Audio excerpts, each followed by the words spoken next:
النهارده نطلع مع بعض على طريق سريع. انا عارفه ان الطريق السريع مش حاجه سهله ومش اي حد ينفع يطلع عليه، بس لما بنكون مارسنا جوه المدينه اللي احنا ساكنين فيها مده طويله كذا شهر، بنبدا بعد كده واحده واحده نطلع الطريق السريع. هو الطريق السريع يبدو ليه كله سهل، ولكن بيبقى فيه خطوره للاسف. فتعالوا نطلع دلوقتي على طريق سريع ونشوف ايه القواعد اللي ممكن نتبعها مع بعض. اهم حاجه زي ما بنقول في كل فيديو، ماسكه الدريكسيون تبقى ممسوكه بالشكل ده، بالوضع ده او ده، دي افضل وضعيه للدريكسيون علشان تعرفي تتحكمي صح، اللي بيمشي في اللاين بتاعك او الخط بتاعك. لو انت على طريق سريع طبعا بتلتزمي بالسرعه بتاعته، مع مراعاه ان في رادارات، في رادار بيبقى على 120، في طريق على 80، في طريق على 90، على حسب كل طريق. ولو انت بطيئه شويه او حاسه ان اللي حواليكي اسرع، فالبطيء بيلتزم الجزء اليمين او الحاره اليمين. بصوا انا قدامي دلوقتي التريلا دي، فاما اتخطاها من ناحيه الشمال، يا اما لو انا ماشيه على سرعه هاديه زي كده، انا ماشيه دلوقتي على 70 والعربيات اللي جنبي دول اسرع شويه، فانا بسيب مسافه امان بيني وبينها. تمام. طبعا هو مراعاه ان هو التريلات بتبقى سرعتها ابطا شويه عشان حجمها بيبقى اكبر وكده، فبنبدا ان احنا نسيب مسافه امان، يبقى انا شايفه كاوتش اللي قدامي او شايفه الاجزاء اللي ورا دي كلها، الاكسدامات دي كلها. ده ملف باخده واحدة واحدة بالراحة، وببدأ دلوقتي أطلع على طريق سريع. الطريق ده دلوقتي يعتبر شبه زحمة شوية، فمليان ميكروباصات وعربيات وبتاع.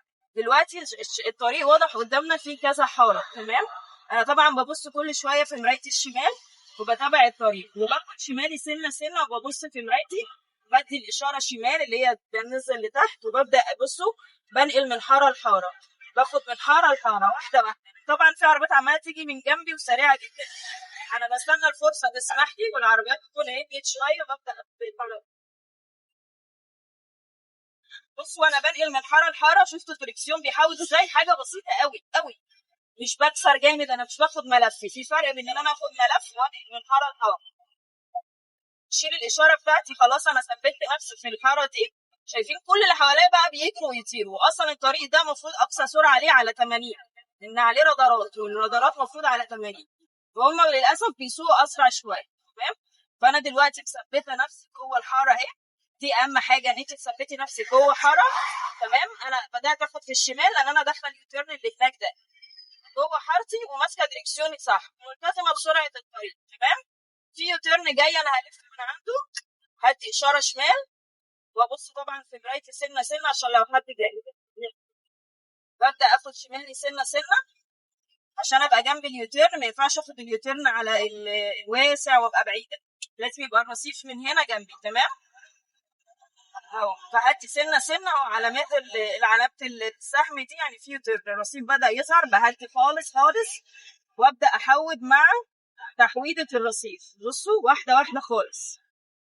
اليوتيرن ده خدنا حوالي 3/4 لفه، ده الدريكسيون لف 3/4 لفه، ما ببصش الدريكسيون.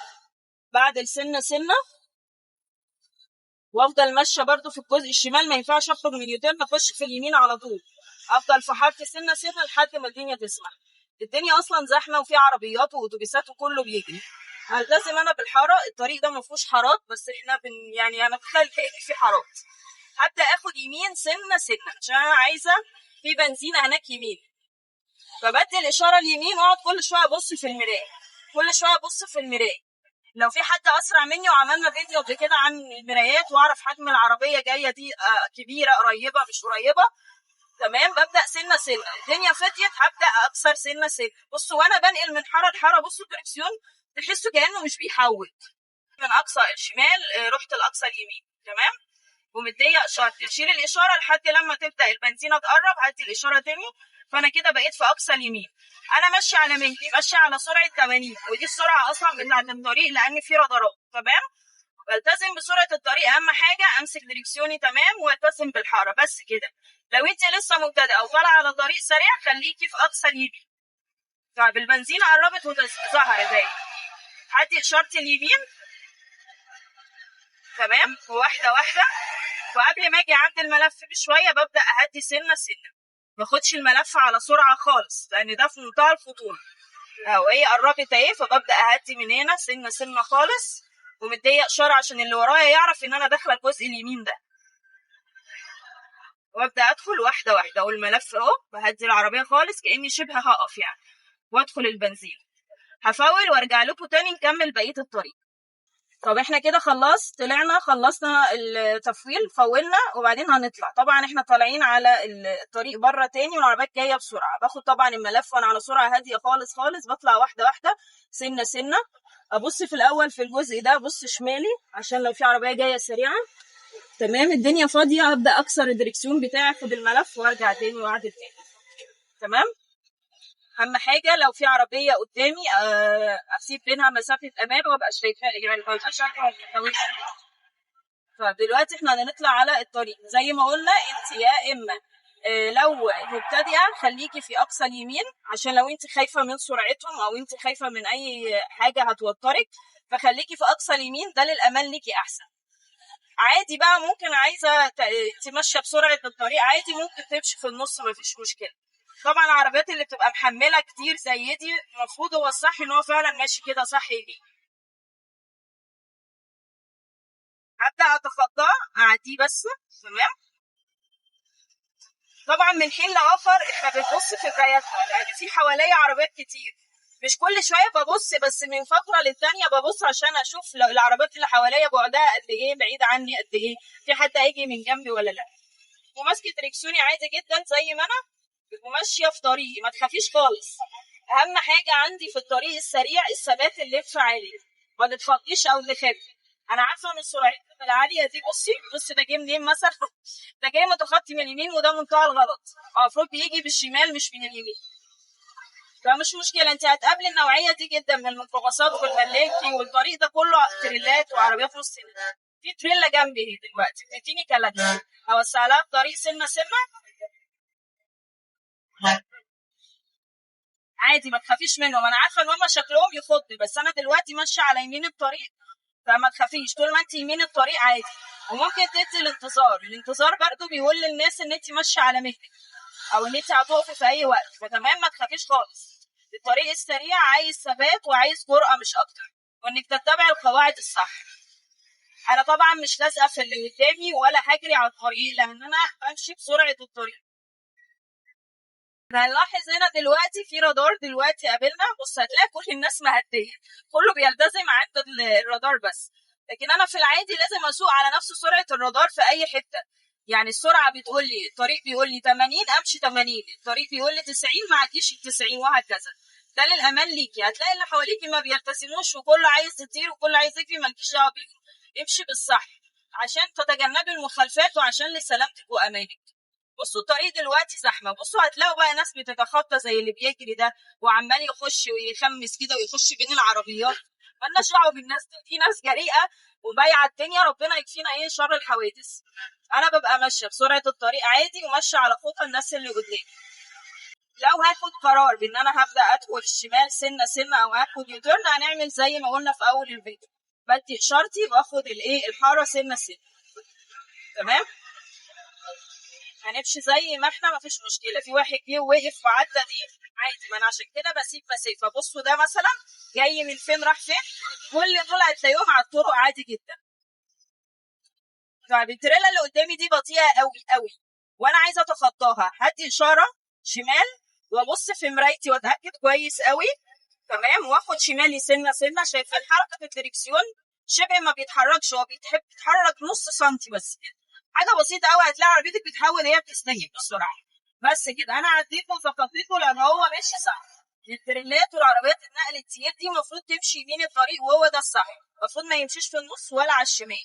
انت بقى جايه من وراه عايزه تمشي وراه امشي، بس لو هو ابطا منك فتخطيه بنفس الطريقه اللي قلت لك عليها. بصي في مرايتك وتدي اشاراتك، لو لقيتي زحمه ما تدخليش غير لما الدنيا تفضى، كانك بتعدي على رجليكي كده، بتستني العربيات تفضى وبعدين تدخلي. بصوا هتلاقوا في الطريق واحنا ماشيين هو عمال يحاول بينا صح، في كيرف كده عمال يجي كده وبعدين عمال يجي كده. انت امشي مع الطريق عادي، ما تخافيش من المنحنيات دي. عملنا فيديو قبل كده عن منحنيات الكباري، دي بتبقى اصعب من منحنيات الطرق لان انت على ارتفاع عالي، فما تقلقيش من موضوع المنحنيات ده، امشي مع سرعه الطريق بالراحه، ما تدخليش الملف وانت بتجري. بصوا هتلاقي مثلا العلامات زي العلامات اللي هي الاسهم اللي عامله لك كده، ده بيقول لك ان في منحنى هيدخل بينا يمين دلوقتي. بصوا هتلاقي بيحول بيكي. انا همشي جوه الحاره بتاعتي واحول سنه سنه مع الطريق. بصوا انا بحول ازاي، ما بكسرش قوي لان ده مش يوتيرن على الضيق. تمام. بصوا بكسر مع الطريق، بصوا الدركسيون محود ازاي، تحويده بسيطه. احود مع الطريق والتزم بالحاره. بدات تظهر حارات هنا، فانا جوه الحاره دي دلوقتي. طبعا انت هتلاقي في ناس بتمشي بين حارتين عادي عادي، كل ده عادي هتقابليه مفيش مشكله. انت اعملي اللي عليكي خالص بس كده. والطريق استقام بينا بعد الدركسيون، واستقيم وامشي زي ما انا، ما فيش اي حاجه. بصوا حواليا العربيات بتيجي، انا بدات ابقى في النص، انا متعمده اجي في النص علشان يبقى ايه، في عربيات حواليكي بتيجي من اليمين ومن الشمال. ما تقلقيش، انت ماسكه دريكسيونك ما تخافيش، هم هيعدوا من جنبك وهيمشوا. ما تقلقيش. وبالنسبه للابعاد او انك خايفه حد يكسر عليكي، طبقي قاعده الابعاد اللي احنا اتكلمنا عنها قبل كده، عشان تعرفي العربيه اللي قدامك دي هتخبطي فيها لا قدر الله او قريبه منك ولا لا. ابص الحته دي مطلع، وبعد كده منزل محود بيا شمال. بصوا منحنى كده، منزل ومنحنى، يعني حاجتين لازم اهدي فيهم. لازم اهدي بسرعه العربيه. خلي بالكم في المنازل، هي مش بتبان في الفيديو بس انا دلوقتي بنزل جامد، فالمنازل العربيات بتجري، فلازم اكون مهديه سرعه العربيه، ان العربيه بتستحمل. في نفس الوقت هو منحنى، فانا برضو باخد المنحنى على الهادي.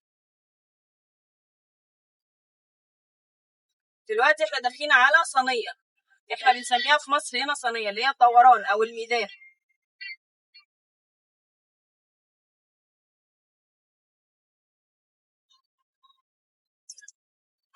طبعا الميادين زي دي مهمه جدا، انها على الطرق السريعه لازم يكون فيها اشارات شغاله. في طبعا اشارات ساعات بتبقى شغاله وساعات بتعطل، بس احنا نلتزم برضو بالطريق. بنقف في الاشاره نستنى الطريق يمشي وبعدين ندخل الدوران سنه سنه. دلوقتي الاشاره فتحت، وقفنا فيها شويه. لو انت على اوتوماتيك بتجيبيها على الان، ولو هتقفي مده، وببدا ان انا اخش سنه سنه.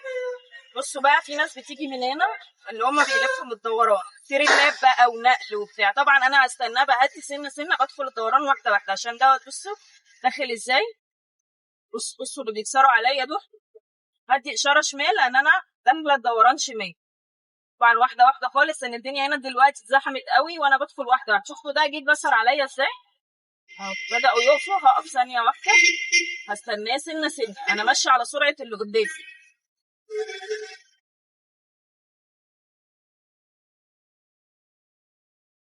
بصوا الدنيا زحمه قوي دلوقتي، دوران زحمه والميدان زحمه قوي.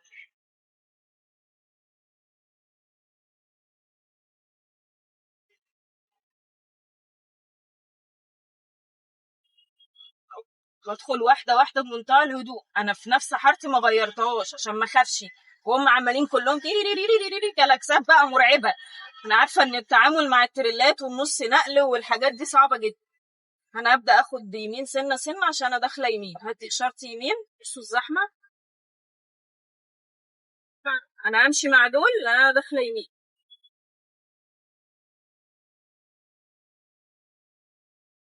بصوا الزحمه رهيبه.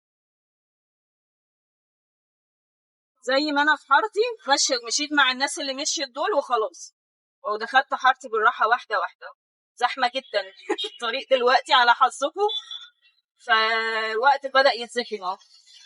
بص انا ماشيه جوه حارتي، ما غيرتش اي حاجه، انا ماشيه بثبات خالص. هاخد يميني سنه سنه وابص في اشارتي عشان انا داخله يمين. هدي اشاره يمين وابص سنه سنه، ابص في المرايه وابص هنا، ابص في المرايه وابص هنا، ولمحه هنا ولمحه هنا. بس لو شفتوا باخد حارتي من يمين لليمين، من اقصى من اللي كنت في الشمال واحده واحده بروح على اليمين. بس كده. تعالوا معانا بقى على هايبر 1. هنخش. بصوا الملف بتاعه صعب شويه، هو لازم افرمل وهدي خالص وبعدين ادخل المطلع بتاعه. بس كده، يلا الحمد لله على السلامه.